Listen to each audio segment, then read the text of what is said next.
დღემშვიდობის საეთერშია გადაცემა ახალი შუადღე გოჩასთან ერთად. ბედნიერ და წარმატებულ დღეს გისურვებთ და რა თქმა უნდა, დღევანდელი ჩვენი გადაცემის სტუმარი უნდა წარმოგიდგინოთ პოეტი ქალბატონი ნესტან ხარებავა. მოგესალმებით ქალბატონო ნესტან, მადლობას მოგახსენებთ რომ მოგბრძანდით ჩვენთან გადაცემაში და რა თქმა უნდა ბედნიერ და წარმატებულ ეთერს და დღეს გისურვებთ და ჩვენ ვისაუბრებთ პოეზიაზე. თქვენს მიერ 4 წიგნი არის უკვე პრეზენტირებული წიგნი, რომელიც ძალიან საინტერესო და თითქმის ყოველივე წიგნი 200 ლექსით არის ასე ვთქვათ განებივრებული და საზოგადოება ასეთი განცვიფრება მოიპოვა საზოგადოებაში ამ ყველაფერმა და მეხუთე წიგნზეც უკვე მუშაობ და მეხუთე წიგნშიც უკვე სიახლეები არ და რა თქმა უნდა ექსკლუზიურად ჩვენთან გადაცემაში ახალ შუადღეში როგორც ყოველთვის ამ თითქმის უკვე პოემა არის 30 სტროფიან ლექს ნდობას წაგვიკითხავთ და ამ ყველაფრის შესახებ ქალბატონი ნესტანი მოგვახსენებს თუ როგორ დაიწყო ბავშვობის ასაკი, როგორ გაიარა, როგორ წამოვიდა ეს მუზა ლექსების წერა და როდესაც იმყოფებოდა გაკვეთიზე ფიზიკის გაკვეთიზე უცბად გაიხადა და გაზაფხულის შემობრძანება იყო, გაზაფხულის 1 აპრილის თვე იყო და დაინახა საოცრად ეს ბუნება და მუზა მოაწვა და აიღო საწერი კალამი და წარმოიდგინეთ ფიზიკის გაკვეთიზე მან დაწერა ლექსი, პირველი ლექსი შეიძლება ვერ გაიხსენოს ადამიანმა პირველი ლექსი რომელი იყოს ზუსტად ის ყველაფერი, მაგრამ ეს ემოციები რა თქმა უნდა მან მოგვაწოდა გადაცემის დაწყებამდე და ამ ყველაფრის შესახებ მოგვიყვება ქალბატონი ნესტანი. მოგესალმებით კიდევ ერთხელ. მოგესალმებით, მივესალმებით თქვენს ერთგულ მაყურებლებს. წარმატებულ ეთერს გისურვებთ. მადლობა და ქალბატონო ნესტანი, როგორი იყო, რა თქმა უნდა, თქვენ უკვე ვისაუბროთ თქვენ ბრძანდებით სამეგრელოდან, ულამაზესი კუთხიდან და მეგრელები განსაკუთრებული ნიჭერებით გამოირჩევიან, ასე ამბობენ ხოლმე ყოველთვის და მართლაც ნიჭერებაზე იმობს და დასტური არის დიახ ჩვენ სტუდიაში მაგიდაზე განთავსებული ის წიგნები, რა თქმა უნდა, 3 წიგნი და უკვე იმდენი რაოდენობით გაიყიდა, რომ მეოთხე წლის ერთ-ერთი წიგნის აღარ დაგვრჩა სამწუხაროდ, მაგრამ რა თქმა უნდა არ დავტოვებთ როგორც შვილებს არ გამოვტოვებთ, ყველაფერზე ვისაუბრებთ, იმიტომ რომ თითქმის ერთი წიგნი 200 ლექსით არის მოთავსებული ამ წიგნში და ყველაფერი რომ განვიხილოთ ესე დეტალურად და რა თქმა უნდა წავიკითხავთ კიდევაც ამ ლექსებს, იმიტომ რომ ვისაც უყვარს პოეზია და ვინც პატივისცემით გამოირჩევა და პოემაც და ყველაფერი ეს სიყვარულიც განუცდია, ყოველთვის მოусმენენ და მეც ასევე მიყვარს და ვეტრფი პოეზიას და მადლობა კიდევ ერთხელ და როგორ იყო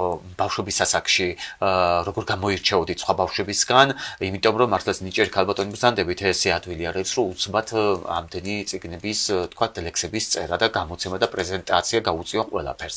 და როგორ მოხდა ეს თქვენ შემთხვევაში, აი როგორ დაიწყო? პირველი ნაბიჯები პოეზიაში. დიახ. პოეზიას ვერ ვიტყვი, იმიტომ რომ მაშინ ალბათ ვერც ვაცნობიერებდი რას ვაკეთებდი, იმიტომ რომ მოულოდნელად მოხდა, გაიღვიძა ჩემში. ვიყავი ბავშვი ჩვეულებრივი, ძალიან გულჩათხრობილი, წყნარი, მიყვარდა ბუნება და მიყვარდა და ეხლაც მიყვარს რა თქმა უნდა. ბუნებამ გამოიწვია ალბათ ჩემი პირველი ლექსის დაწერა. გაღვიძება მოახდინა. გაღვიძება, დიახ. ფანჯარახი აიყო ფიზიკის გაკვეთილზე და გავიხედე ისეთი ლამაზი პეიზაჟი იყო, უცებ პატარა ლექსი ჩავწერე. მეგობარ გოგოს ვაჩვენე, მახსოვს დღევანდელთ მახსოვს ის მომენტი. ნუ რა თქმა უნდა ეს ხო სამეგრელოში იყო და რა თქმა უნდა ძალიან ლამაზი ბუნებით გამოირჩევა და თანაც უთხარი რომ არავის არ ეთქვა.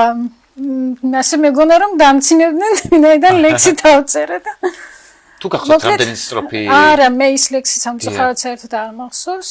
ამის მერე ორი წელი შუალედი იყო ამ ლექსის დაწერის მერე, რომ დავიწყე თითქმის სისტემატიურად წერა. ძალიან ბევრს წერდი და სამწუხაროდ ჩემი ახალგაზრდობის ადრინდელი ლექსები შემომრჩა ჩვენს ოჯახში დატრიალდა უბედურება და სახლი დაგვეწოდა, იქ განადგურდა. თავარი ადამიანები გადარჩით. რა თქმა უნდა, მომხდარიყო და თავარი ის რომ იმის მიზეზად თქვი, თორემ ამ თემაზე. და ნუ რა თქმა უნდა, ამ ტრაგედიებმაც ალბათ რაღაცა განაპირობა და თქვენ ლექსებიც შინაარსობრივადაც გამოირჩევა, იმიტომ რომ საწერი კალამი აიღო და ესე უცბად დაწერო ლექსები. იმ ხელა ტრაგედია მაქვს გამოვლილი, მაგრამ მე ჩემს ტრაგედიებზე იშვიათად წერ ლექსებს, სულ ვცდილობ რომ ლექსი იყოს რაღაც მოტივაციის მომცემი, რომ ხალხმა რომ არ იდარდოს. ესე მოტივაციას უქმნით ამ ლექსს. შეიძლება ლექსი იყოს სევდიანი, მაგრამ ბოლოში როცა ვამთავრებ, ყოველთვის იმედს ვაძლევ მკითხველს. ყველაფერი კარგად იქნება ასეთი. და პირველი თქვათ რა თქმა უნდა ეს გარკვეული პერიოდის შედეგად, როდესაც ლექსებისაც დაწერა და ასე ვთქვათ ძალიან ბევრი უკვე რვეული რომ აავზეთ ასე ვთქვათ თქვენი ეს კრებული ლექსების, უნდა მოხდეს გამოცემა, ხო? და პირველი წიგნის პრეზენტაცია როდის მოხდა? და 200 ლექსი არ არის ცოტა. სტამბოლში. დიახ. აი ესეც უნდა მოვახსენოთ ჩვენს სურფასთან მაყურებელს. ძალიან გარკვეული პერიოდის თურქეთში ცხოვრობდა ქალბატონი ნესტანი, მრავალი წელი ცხოვრობდა, ემიგრანტი ბრძანდებოდა, იმიტომ რომ რაღაც გარკვეული ოჯახური მდგომარეობიდან გამომდინარე მოუხდა მას წასვლა. და რა თქმა უნდა ამის შესახებ მოგვახსენებს თუ იქ როგორ შეხვდა საზოგადოებას, ვის შეხვდა, როგორ შეხვდა, არ მარტო ქართველებს, თურქებსაც და რა მხელა მხარდაჭერა იგრძნო მან. და ამ ყველაფრის შესახებ მოგვიყევი. პირველად, სოციალურ სივრცეში ვაქვეყნებდი ლექსებს, მაგრამ არასდროს არ მქონდა დაგეგმილი, რომ მე წიგნს გამოვიშვებდი, არ მქონდა ამის მიზნად არ მქონდა ეს დასახული.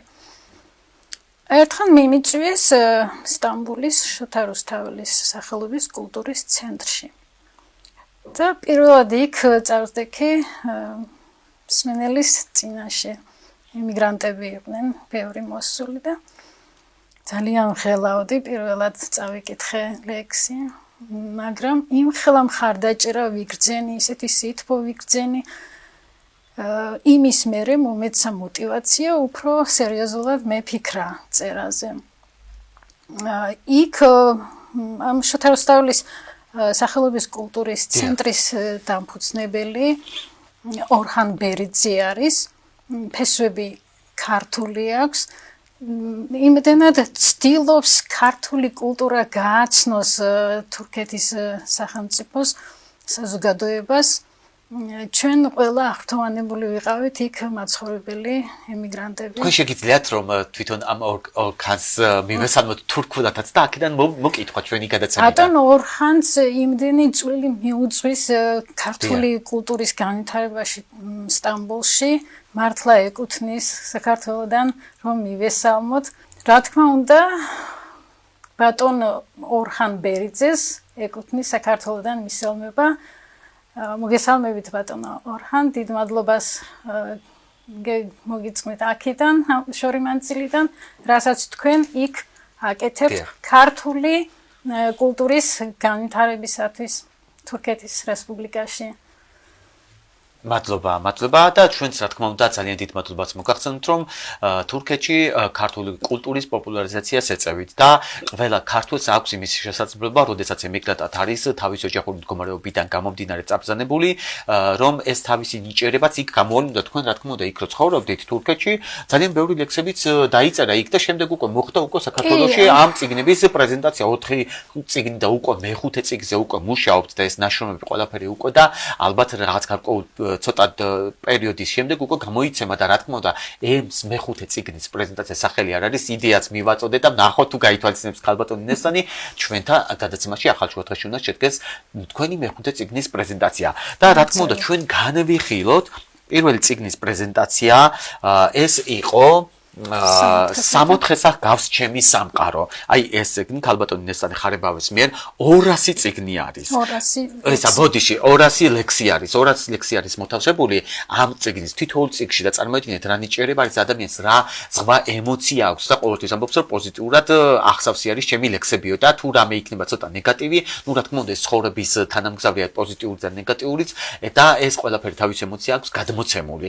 არა მარტო საქართველოს ცხოვრების დროს, თურქეთშიც ცხოვრობდა და ამ ორი ქვეყნის ტრადიცია, ისტორია, ყველაფერი განსხვავებები არის და მას მოაწვა ეს ემოცია და მუზა და საწერი კალამი აიღო. და რა თქმა უნდა, ქალბატონი ნესტანი მოგახსენებს და აქედანაც წაგვიკითხავს რომელიმე ლექს და რაში ნარსისა, რა თქმა უნდა, მოგისმენთ დიდი სიამოვნებით და მოგახსენებთ როგორ მოხდა ამ ლექსების კრებულის გამოცემა. ჩემი 4-ვე წიგნი ემიგრაციაში ყოფნის დროს გამოიცა. ჩემი იქ ყოფნის დროს საქართველოში დაუბეჭდე რა თქმა უნდა. პირველი სამოთხე-საკეავს ჩემი სამყარო ეს სათაური საერთოდ რომ არ მქონდა წიგნის დაბეჭდის ფიქრი, მაშინ გაჩნდა ეს ჩემს მეხსიერებაში და ჩანიშნულიც მქონდა ჩემს წიგნებში ეს სლოგანივით რაც მიყვარდა ძალიან, იმიტომ რომ ჩემი სამყარო ძალიან განსხვავებული არის. ძალიან სხვანაირად აღვიქვა მე საკუთარი სამყარო მაქვს, ყველაფერს სხვა თვალით ვხედავ. და ის ძალიან ბედნიერება და ეს გაძლიერებს ყოფით იმ პრობლემებისგან ძლიერდება. ჭაობში მოვიყვან მაგალითს რომ ჭაობშიც შემიძლია სილამაზე დავინახო. და წარმოიდგინე ჭაობში სილამაზე დანახო და მართლაც შესაძლებელი ერთ ეს უკვე არის შენი სულიერი სიმდიდრე, შინაგანად რომ შენ ყველაფერი იმაში სილამაზე დაინახო. დაიბადა ეს წიგნის გამოშვების დრო რო დადგა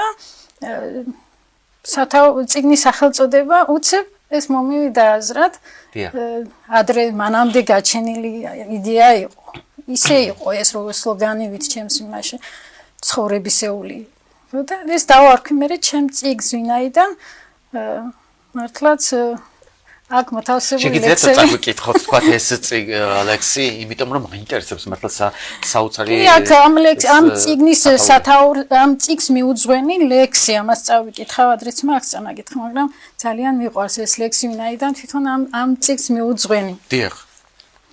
მუზავ მესტუმრე, უნდა დაგხატო. ქარში აქწეწო, ზეცას აკყარო. შენ დამეხმარე ქვეყანას ვამცნო სამოთხე-საგავს, ჩემი სამყარო. აქ ერთ ჰორიზონტს არ ვინ უყურებს, იცვლება ხშირად ფერთა ნათება, განსხვავებულად იწყება დილის აქმზის სხივების გამონათება. არა, არ არის ბოროტება და სიცოცხლე ბრწყინავს ფერად შუქებით. მე რომ შემწევდეს ძალა ყველაფერს, გინაწილებდით, გავაჩუქებდი. არ ღელავს აქ სხვა არ წევს ნასტალღებს, თვარის შუქზე სულ მატკბობს, ლივლივებს და ვარსკვლავები განთიადისას ვგრძნობ, გახარებას ისევ მიპირებს. მუზავ, მესტუმრე, უნდა დაგხატო, სულს ბოროტება არ გააკარო. და ამ ნახატით ყველას ვანახოთ, სამოთხე-საკავს, ჩემი სამყარო. ბრავო, სამოთხე-საკავს, ჩემი სამყარო და მართლაც სამოთხეს თვითონ ჩვენ შეგვიძლია რომ წარმოდგენებში გქონდეს ყოველთვის ჩვენი სამყარო სამოთხეთ წარმოდგენილი, იმიტომ რომ არის რაღაცა ისეთი მდგომარეობები, გარე ფაქტორები, როდესაც ჩვენზე ცუდად მოქმედებს. ამიტომ ჩვენ ყოველთვის შინაგანად უნდა ვფიქრობდეთ და ვაზროვნებდეთ სულიერი ჩვენი სამყარო უნდა იყოს პოზიტიურად, აღსავსე, რომ ჩვენ ამ ყველაფრის უკვე დამარცხება შეგვეძლოს. ამიტომ ხარ უკვე ძლიერი ადამიანი, როდესაც ამის თვითშეგრძნება გააქვს, სულიერი სამყაროს გამდიდრება.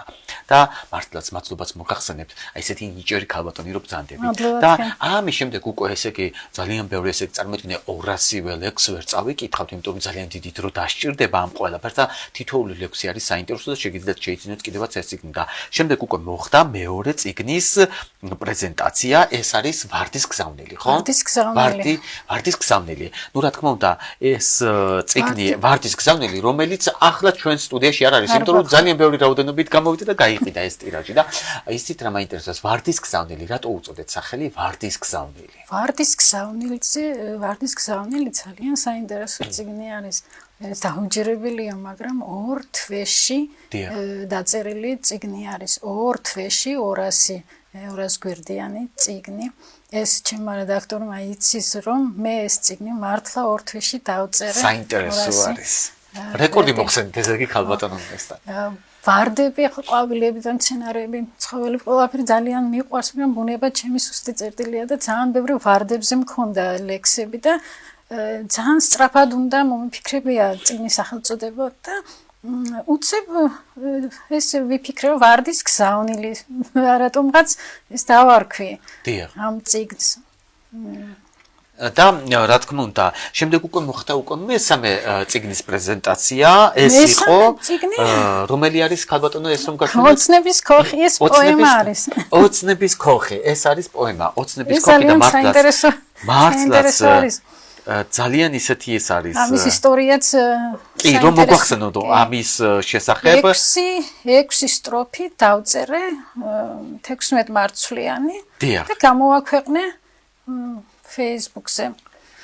იმდენად აიტაცეს მკითხველებმა და აი ეს წიგნი არის.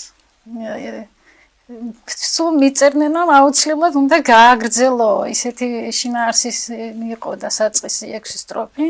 6 სტროფი არის სინამდვილეზე დაწერილი ადრეული ბავშვების წლებიდან. და მე იმდენს წერდნენ რომ გააგრძელეო რა უნდა გავაგრძელო მეთქი მე არაფერი არ ყოფილა ისეთი ისტორია იყო მოკლე ისტორია სიყვარულის ისტორია აღწერილი და ეს სიყვარულის ისტორია თქვენს გადახდენ თუ უბრალოდ თქვენ მოგაწოთ ეს მუზა და გადმოეცით ის 6 სტროფი იყო ჩემი ბავშვების დროინდელი ჩემი ცხოვრებიდან იყო მაგრამ იმ 6-ის შემდეგ რაც დაიწერა არის ჩემი ფანტაზიის მუზის ნაყოფი მე კითხველები წერდნენ ძალიან ბევრს უნდა გააგრძელო და თანაც უნდათ რომ კარგად დამესრულებინა ამიტომ მე თან ჩემი მეგობარი ერთი ემიგრანტი ქალბატონი ხშირად წერდა და შენ შეგიძლია შენ შეეძლებ დაწერო და მაძლევდა мотиваციას ნაირა мотивაციის წყარო გძანდებოდა ის გადმოძება უნდა გადაუხადა ნაირა დანელია საბერძნეთში მოვაწევს მწერალია ეს ქალბატონის და მოვიკითხავთ აქედან იმიტომ რომ ნაირა შემაძლებია ეს რომ ქალბატონი ნაირა დამსახურება არის რომ ეს დაწერა ქალბატონმა ნესტანმა და დავწერე და დასასრულით როგორც მკითხველს სურდა ძალიან კარგი დასასრულით დავასრულე 210 სტროფიანი 16 მარცვლიანი შოთასეული პოემა არის და ბოლოს დასასრული არის ის რომ ყოველი თქვენი ლექსი პოემა არის კარგი დასასრული და რა თქმა უნდა ესე იგი წარმოიდგინეთ თითოეულ წიგნში არის 200-210 სტროფიანი ლექსები განთავსებული და შემდეგ უკვე არის წიგნის პრეზენტაცია უკვე იყო ცელქი აპრილი. აი ცელქი აპრილი და იცით რა არის ეს უნდა ვაჩვენო, იმიტომ რომ მართლაც ნახატი თვითონ ისეთი ის არის ცელქი აპრილი ტიტებთან ასოცირდება. ის ჩემი გადაღებული ფოტოა სხვათაშორის. და წარმოიდგინეთ და ეს არის გადაღებული ეს ფოტო რა თქმა უნდა სტამბულში არის ტიტების ფესტივალი და ცელქი აპრილი არის მართლაც ცელქი გამოირჩევა იმ ყველაფრით რომელიც უკვე შემოდის სიახლეები ჩვენსთან ყოფით ცხოვრებაში სულიერებაშიც და რა თქმა უნდა ქალბატონი ნესტანიც მოგვიყვება ამის შესახებ და რამდენი ლექსი არის აქ განთავსებული. აქაც 200. აქაც 200, ესე იგი 200 ქვემოთ არ არის. ყოველ წიგნში არის 200 და მართლაც ძალიან იჭერება არის ქალბატონო რომ თქვენ ამდენ შენში დავრჩებიო. აბობოქრებულ ზღვის მეშინია ცურვა არ ვიცი ჩამზირავს ფსკერსეო. და აი მართლა სასწაული ცურვა არ ვიცი ჩამზირავს ფსკერსეო და არავინ არ ჩავიზირებით ფსკერსე ისევ ამოვართ. ჩვენ თუ გვექნება შინაგანი რწმენა ყველაფრის მიმართ ეს არის თავარი რწმენა უფლისნებით ყველაფერი კარგად იქნება ამიტომ გვაძლევს ღმერთი იმ ნიშანს რომ ჩვენ რაღაც უნდა სასიკეთო გავაკეთოთ საზოგადოებისთვის და მართლაც თქვენ მე მაგალითად პირდად ძალიან მიყვარს პოეზია ვეტრბი და მადლობას გიხდით ამ ყველაფრისთვის და რა თქმა უნდა ქალბატონო ნესტან ჩვენ უკვე ვისაუბრეთ გადაცემის დასაწყისში რომ უკვე მეხუთე წიგნის პრეზენტაცია უნდა მოხდეს უკვე მუშავდება ეს ყველაფერი და ჩვენთან გადაცემაში შედგება პრეზენტაცია ასე ვთქვათ თქვენი წიგნის პრეზენტაცია ნუ სახელსაც ალბათ თქვენ იდეა მოგაწოდეთ დიახ ამ წიგნში არის ერთი მოთხრობა განთავსებული პროზაული ჩემი პროზაზეც წერ ხოლმე ამაზე მოკლედ ვიტყვი რომ ეგე ამ პროზაული ნაწარმოების სახელწოდება არის ხარიბი ძმა. ხარიბი ძმა ბოლოში არის ამ წიგნში განთავსებული. ხარიბი ძმა როგორც ასეთი პირდაპირი გაგებით არ არის. ძალიან ცოტა ფსიქოლოგიური დატვირთვა აქვს ამ მოთხრობას. რომელიც ამ ხარიბი ძმის სახით მაქვს წარმოჩენილი ძალიან სულით მდიდარი ადამიანი. დიახ. რომელსაც მე მაგალითად მე მთელი ცხოვრება ხარიბი შეიძლება იყოს ფინანსურად კონდეს ხელმოკლე ოჯახი, მაგრამ იყოს სულიერად მდიდარი. ფინანსურად ხარიბი იყო ძმებს შორის, მაგრამ იყო ძალიან სულით მდიდარი ადამიანი. და ამ ადამიანზე ხო მე ძალიან ვაფასებ. სულიერად მდიდარი ადამიანი. მთელი ბავშვებიდან სულ ადამიანებს ვავკვირდები და ჩემთვის ძალიან დიდი მნიშვნელობა აქვს სულიერებას, ადამიანის სულიერ სიმდიდრეს და იმიტომ რომ ფინანსურობა ეს ხდება რაღაც გარკვეული პერიოდი ხარ და შემდეგ უკვე ხრება ეს ყველაფერი და შეიძლება ისევ ხელმეორედ დაიწყო ცხოვრება, ამიტომ უნდა იყოს სულიერად დიდარი, რომ შენ გარშემო მყოფებში, როდესაც გაჭირვების დრო დგება, ყველგან ხდება ეს ცხოვრების ეტაპზე, რომ შენი თანადგომა იგრძნო ამ ადამიანებისგან, იმიტომ რომ სულიერად დიდარი უნდა იყოს ადამიანები. ნუ სულიერად დიდარი ეს ფიქრობ უკვე უფლისგან ნებით ხდება, რომ ჩვენ თვითონ და ყველას უსურვებ რომ სულიერად დიდრები ვიყოთ და არ იყოს თავარი ფინანსური მდგომარეობა განსაზღვრელი ჩვენი, თუმცა ეს ხდება ასე დღეს ამ ეპოქაში.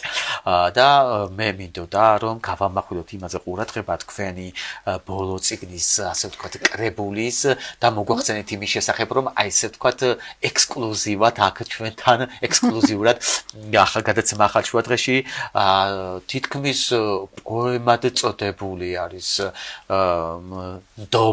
ნდობა მართლაც როგორი სიტყვარი ნდობა თუ როგორ და რატომ გადაწყვეტეთ აი ამ ყველაფრის შესახებ მოგვახსენეთ რომ ნდობა დაგერქმიათ ამ პოემისთვის და რა არის იქ ასახული და გადმოცემული და შემდეგ უკვე უნდა წაგვიკითხოთ და ვისაც გვიყვარს თქვა პოემის და პოეზიის თქვა ლექსების წაკითხვა და მოსმენა მოვისმინოთ ეს ყველაფერი მეხუთე წიგნზე მუშაობ თითქმის მზად არის ისიც ასე დაახლოებით 200 გვერდიანი იქნება.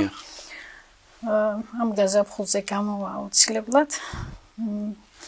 ამ პოემა ამ მეხუთე წიგნში განთავსდება ეს 30 ახლა რო ვილაპარაკეთ ეს 30 სტროფიანი პოემა. ამ პოემაზე მინდა ვისაუბრო ცოტა. ერთი სურათი ვნახე Facebook-ზე. ძალიან მეტყველი სურათი იყო, არ ვიცი ნახატი იყო თუ არ ავტორი არ ეწერა. ტყის დასაწყისი იყო შესასვლელი ისეთი ადგილი, სადაც ქოხი იდგა, ხეები, ნაძვები იყო და ძალიან დათოვლილი, ძალიან მეტყველი სურათი იყო და ამ სურათმა შექმნა ეს პოემა. ამ ერთმა სურათმა შეძლო 30 სტროფიანი პოემა დამეწერა. და რომანტიკული არის. ამის წაკითხვა მინდა ახლა. კი, რა თქმა უნდა გისმენ. ექსკლუზიურად ჩვენთან გადაცემაში ახალ შუადღეში ალბათონი ნესტანი წაგვიკითხავს. მადლობ. ნდობა დავარქვი. ნდობა. თოვდა და თოვდა. გზაბნეულმა, გზისპირას ქოხი ვიპოვე მგზაურმა. შუქიც კი ენთო, იფიქრა გულმა, გაგიმართლაო აწყოზე მწყრალმა. კარი შევაღე არავინ იყო, ბუხრის კიდეში, ხვდაწილად ჯდომა, ანგელოზებმა ლუკმა გამიყო, რასაჭიროა აწყოზე წყრომა. სარკმლიდან ჩანდა თავ გამეტებით, ფიფქებს რომ ყრიდა გულუხვი ზეცა, ტკბებოდა მხარე დათოვლილ მთებით, ვტკბებოდი ამ დროს ბუხართან მეცა. გამომაფხიზლა კარის ჭრიალმა მასპინძელს ხელში ეჭირა შეშა, თითქოს დამტკიცა სილა ნიავმა უნებრად ვიწყე დამრთხალმა ხვნეშა. შემომანათა გაღიმებული ქოხის პატრონმა კეთილი სახე, სულ ბაგაბუგით მიცემდა გული, ნუ თუ დამიგო განგება მახე. რომ წამოვდექი უეცრად ზეზე, ნუ ადგებიო მითხრა მოსულმა, დაუფიქრდი ისევ საწადილ ბედზე, იგრძნო სიმშვიდე წუთით ხორცულმა. დადატრიალდა არომატული სურნელი ჩაის, ლიმნიან ცაცხვის, ჯადოსნურ ღამის ფიქრში გართული, წამომეძინა ბუხართან ლამის. რა თბილი იყო კერა უცნობის, გარეთ კი თოვდა, თოვდა და თოვდა, პატივისცემა ჭარბობდა ნდობის, ნაკვერჩხლები კი შეშას ითხოვდა. ხმარ დაძრული მღეროდა გულში, სისხლმა იშვილა ჰარმონიები, მაგრამ სიცოცხლის წრფელ სიყვარულში მიტევდა ძველი აგონიები. არ სჭირდებოდა ფანჯრებს ფარდები, თვით თოვლი იყო ამღამეს ფარდა, შემოსეული გაქრა დარდები, არ ამხიბლავდა ფიქრების გარდა. ნაბიჯების ხმა მომწყვიტა სარკმელს, მოწოდებული მოვსვის სასმელი, კვლავ წაუკიდა აწჩამქრალ სანთელს და მასპინძელმა გათქვა სათქმელი. პირველი სიტყვა იყო მადლობა, უფლისთვის თბილა დამონაჟღერი, მერე ითავა მთავარ სარდლობა, ცეცხლს შეუკეთა შეშის კვლავ ღერი. ისევ სარკმლისკენ გამექცა მზერა, ვითვლიდი თოვლის ქათქათა ფიფქებს, ნუ თუ ეს იყო ის ბედისწერა, ტვირთად რომ ერგო ამ ღამის ფიქრებს. არ ისმებოდა კითხვების ჯარი, ისე უსიტყვოდ ბჭობდნენ თვალები, ყველა წარსულის მივხურე კარი არსად მრჩებოდა გრძნობის ვალები. მომიახლოვდა ზურგს უკან იგი მასპინძელი და შემივსო თასი, სარკმელს მიეკრა ფანტელთა რიგი, ჩვენვით თეატრის ვიყავით დასი. დაგრძელდებოდა წარმოდგენები, და კვლავ ვიყავით ამის მხილველი, ნუ თუ გონია ფანტელს გენები, არეული გვაქვს გვამხელს პირველი.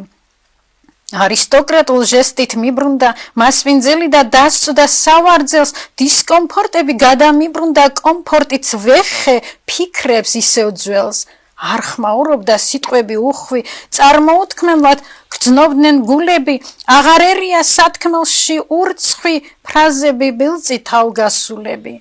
ამოუხსნელი განცდის ტრიალში არაჩერებდა თეატრს ბუნება, გაიმარჯვებდა ალბათ ფინალში სიწმინდით სავსესულის გუნება. გავხდი სარკმელთან მდგარი სავარძლის, მოკრძალებული ამჯერ სტუმარი, შორს იყო განცდა შურის და ღვაწლის, სულ უანგაროდ გრძმობდა ბუხარი. მივხვდი რომ გავცდი პერიფერიებს, დასა ზღაპრეთის მოხვდი უბანში, ფიფქებიც გავდნენ ზღაპრის ფერიებს, არა შემცდარვა არც ერთ გუმანში. დახუჭულ თვალებს ცრემლი მოადგა, უხერხულობის მეუფლა განცდა, ადგა და ჩუმად გაუჩინარდა, მასპინძელი არ უცდია დაცდა. ცოტა ხნის მერე გავაღე კარი, დაფაფუკ თოლში დავტოვე კვალი, სადღაც გაფრინდა გრძნობები მკვდარი, ახალ გრძნობების ვიტვირთე ვალი. ფიქრთა ფუსფუსმა გამომავხიზლა, დამტრიალებდნენ ნელი შრიალით, ყინვა მიგბინა, მისებრად ხისტმა, გამომიკიდა თითქოს ხრიალით. ნუ წახვალ, უცებ ჩამესმა ყურში, სისხლში ვიგრძენი ნაკვერცხლის სითბო, მარტო არ ვიყავ ფიქრთსა ბადურში, გაგონილ ფრაზამ გული გამითბო. გაშეშებული ვუსმენდი ფიფქთა და უსრულებელ და ნეტარ ჩურჩულს, სათქმელი სიტყვაც უნებრად ითქვა, ხსნიდა ფანტელი გულისკარს ურდულს. მომიახლოვდა ქოხის პატრონი, გამომამწყდია ძლიერ მკლავებში და გადავაშვით თოვლში მარტონი, ბუხრის კი არა გრძნობის ალებში. აღტაცებული ვით ბავშვი ჩვილი, შემომატარა ირგვლივ ქუჩები, როცა უთხარი დამსვი გავივლი, შუბზე შემეხო თბილი ტუჩები. ბნელ ღამისავით გავშეშდი წამით, ჟრუანტელები მიuliდნენ ტანში, რა დაშავდება ვიფიქრე ამით, კვლავ ქოხში შევალ სულ ცოტა ხანში. ჩადოსნურ ღამის გავხდით ტუსაღი, იქ დაიბადა ახალი გრძნობა, ჩახლართული იყო გონი თუ საღი, არ ვიცი მაინც ვარჩიენდობა.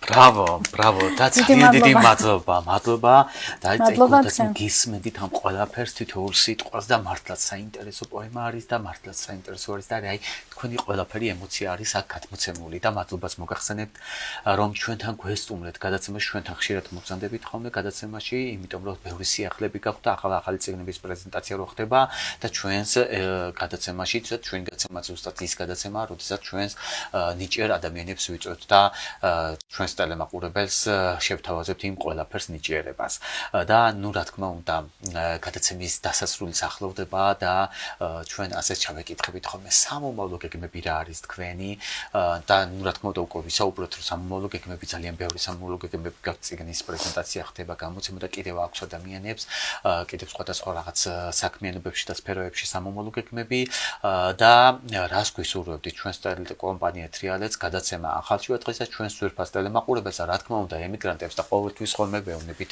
ემიგრანტებს დიდ სიხარულს უგზავნით აქედან, იმიტომ რომ მათ აქვთ ის ნიჭიერება, რომელიც თქვათ იქ, როდესაც თქვენც ასევე ემიგრანტები ბრძანდებოდით და დაბრუნდით საქართველოში და დაბრუნდით ისევ საქართველოში, უკვე ყველაფრით ასე თქვათ ფინანსურათაც ყველაფრითაც ვიცით რომ და მდგომარეობაშიც იმყოფებოდით და წაბრძანდით და დაუბრუნდით თქვენს ქვეყანას, იმიტომ რომ სჭირდებით და თქვენს ოჯახებს, არა მარტო თქვენს ოჯახებს, ჩვენს ყველას გვჭირდებით, რომ ნიჭიერება იზე იმოს და საქართველოს ასე თქვათ გაბრწყინებული იყოს მუდამ და თქვენი სურვილებიც გაგვანდეთ, რას გვისურვებდით? ძალიან მომწონს თქვენი Trialets ტელევიზია, თქვენი გადაცემა. ეს იმიტომ ეს ყველანი იცის ნაცნობი მეგობრები საუბრობენ ხშირად რომ აი თქვენს გადაცემებში ყოველთვის ყავთ მოწვეული ნიჭიერი ადამიანები და სულ უსვამთ ხას ნიჭიერებას და ცდილობთ ეს ნიჭიერი ხალხი გააცნოთ საზოგადოებას რეიტინგის ასამაღლებლად თქვენ არ ცდილობთ ისეთი ისინი მოიწვიოთ ისეთი ხალხი რომ იმიტომ რომ ჩვენ თვითონ სადაც რეიტინგულები ვართ იმიტომ რომ ჩვენ ნიჭიერებას ვზეიმობთ და რა თქმა უნდა და ამას უსვამ ხას რომ ეს ძალიან რეიტინგი ნიჭიერება ზუსტად ნამდვილად ანადგილებ და გისურვებ წარმატებებს ამ კარგ საქმეში რასაც აკეთებთ მართლაც კარგ საქმეს აკეთებთ იმიტომ რომ დღეს ჩვენს ქვეყანას ძალიან ჭირდება ნიჭიერებაზე ხშირად საუბარი და ამ ნიჭიერი ხალხის წარსდგენა საზოგადოების წინაშე. გისურვებთ წარმატებებს. რაც შეეხება ჩემს სამომავლო გეგმებს, ბევრი გეგმები მაქვს. ახლა უპირველესად მეხუთე წიგნის გამოშვებაზე ვმუშაობ. მე მიწვეული ვარ ჩემს რაიონში ბიბლიოთეკაში მიმიწვიეს იქ უნდა გავმართო რა თქმა უნდა კიდევ პრეზენტაცია. სტამბოლშიც ვარ მიწვეული იქაც მინდა წასვლა სამხულში თუ მოვახერხე. ნახოთ მომავალში ახალი სამომავლო გეგმები აქვს ქალბატონ ნესტანს. ახალი სიახლეები კიდევ გესმენთ. და შემდეგ რა თქმა უნდა უკვე მეხუთე წიგნის პრეზენტაცია უკვე დავპირდა და რა თქმა უნდა ჩვენთან გადაცემაში შედგება წიგნის პრეზენტაცია და მადლობას მოგბრძანებით ჩვენთან გადაცემაში წარმატებებს გისურვებთ და რაც მადლობა მოწვევისთვის და მართლაც ბედნიერი ვარ და რაც მოვისმინეთ წავიკითხეთ ჩვენს ძვირფას ტელემაყურებელსაც მოვასმენინეთ და კიდევ ერთხელ დიდ მადლობას მოგახსენებთ რომ მადლობა თქვენ წარმატებებს გისურვებთ და დღევანდელი ჩვენი გადაცემის სტუმარი ბრძანდებოდა პოეტი ნესტან ხარებავა გემშვიდობებით ბედნიერად